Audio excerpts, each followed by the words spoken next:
Hello, boys and girls. It's story time again with your Uncle Reaper. About 10 years ago, I was deployed with the military and had nothing to do other than a lone PS2 and TV that 6 guys huddled around. We mostly played large Madden 2004 tournaments and managed to complete 17 years of the 30-year franchise. It was the farthest I've ever played. Anyway, one of the guys in my room went on leave for 2 weeks and sent us an email asking if he was able to pick up anything for us. Most of us asked for games that had just recently been released. My request was Backyard Wrestling Don't Try This at Home, which was announced in a gaming magazine I had been picking up at the PX. It looked awesome and was hyped as a game that mixed wrestling and weapons. What the hell, why not? So I popped that bad boy in the PS2 and was greeted to a mound of complete and utter shit. Backyard Wrestling is a game that's so misnamed it should have just been called Public Fighting. Granted, you do fight in about 2 backyards, but there's 7 stages total. So where exactly are you wrestling?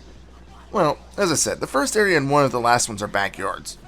One is your standard redneck backyard, complete with mattresses on the ground, a mechanic welding something in a car, and some fat dude grilling stuff. Sadly, although this is the first area you're introduced to, in my opinion, it's the best one. It has the largest variety of objects to interact with, and the level itself is pretty large. The other backyard is more of your wealthy type, complete with a tiki lounge and a large band setup. Too bad it doesn't have the same appeal as the first backyard level. In addition to these 2 stages, you find in the parking lot of a shopping mall, a truck stop, a talk show set, and a slaughterhouse. As I said, many of these stages are lackluster, with bare bones environments and a real lack of weapons to find. However, every one of the levels does have an NPC that will attack anyone that gets near. This could work for or against you, but you can get some nice damage bonuses by throwing your opponent towards the hostile person. Let me pause my discussion on attacks and explain the story mode.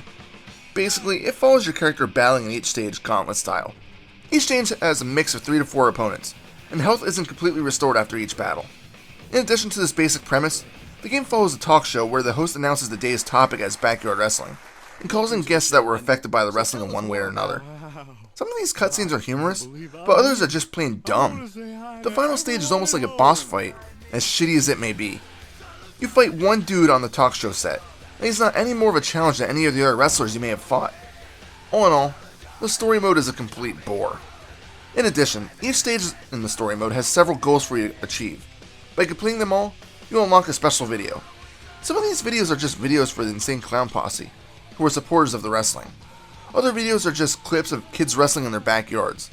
Those are pretty cool, I must admit. Intermixed with these clips are models seducing the camera, and there's a video based solely on these models. These videos are all fine and dandy, but sadly it's the only reason to pop in the game after completing it. Once you finish the career mode, everyone will be unlocked and you'll just be able to do exhibition matches. Unless you have a friend to play with though, the game isn't that interesting. In fact, part of this might be due to the extremely long loading sections. Sometimes it'll just take 30 seconds to load a game, and most of these matches only last about 2 minutes. Then if you want to choose a new wrestler or venue, you'll need to load to the menu screen again and repeat the process. It sucks. What also adds into the crappiness of the long loading times is that there's no continue option in the story mode. If you lose one time, you're forced to restart, but you must do so by exiting a match, going to the menu, and choosing the level again. Why is there no continue option to pick up from where you failed? Even if you have to start the level over from the first fighter, it shouldn't have taken nearly as long to load the game. In addition to this, there is a create a wrestler option, but just like the rest of the game, it's really short on options. You choose a look and then which costume you want to wear. The moveset selection isn't much better. It might be something to play with for a while, but chances are you might just skip this and select one of the regular characters. Now that I talked about the minor stuff, I can jump into the gameplay. Just like the rest of the game, it's really lackluster. First off, the game has very little wrestling involved. It's also dangerous to perform wrestling moves because they are relatively easy to reverse, and they can also be countered before they start by a quick strike. If you manage to perform a grappling attack, it can be pretty powerful.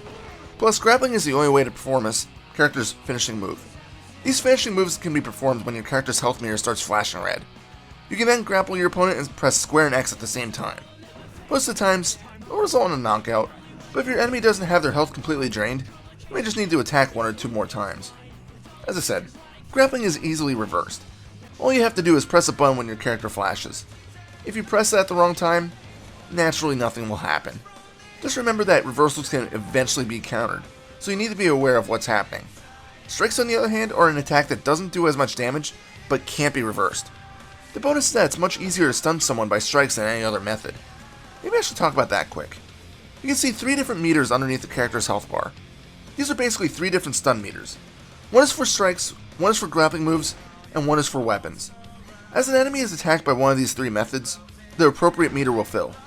Once any of them are full, the player will be stunned until the bar drains. If you're good enough, you can actually set it up so that all 3 meters are activated sequentially, resulting in a lengthy stun time. It's an interesting thing to have, but 3 meters feels pretty excessive. One longer meter should have been plenty. And now we talk about the weapons. Just like you would expect, you can run up to anything laying around on the level and pick it up. You can either smack people with objects or throw them. Swinging weapons isn't really flawed, as weapons will break after so many uses or after a power attack. Throwing stuff, on the other hand, is a bit odd. When thrown, many of the weapons, especially when thrown by your opponent, seem to lock on you. This is completely unfair, because you could be running around the level, your opponent would throw a brick, and they'll seek you out like you have a target on your back, no matter how fast you run. Speaking of fast, the game itself is very speedy, perhaps too much so. Because of the speed of the gameplay, the game feels a lot less like a wrestling game, but instead like an arcade-style fighter, similar to games like Tekken. Although Tekken is miles better than this. Trying to run to a certain area of the map is compounded by a complete lack of camera control.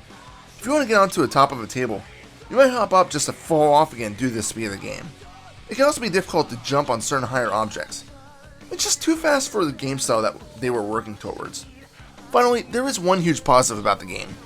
At least, it's positive to me, but it may not be to you. The game features a licensed soundtrack, and it's mostly a mix between punk and metal.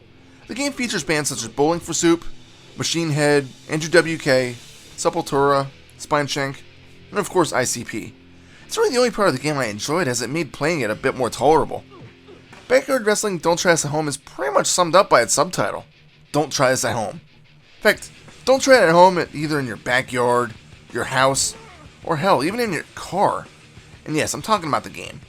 Although I wouldn't condone it, actual wrestling in your backyard is a lot more fun than this.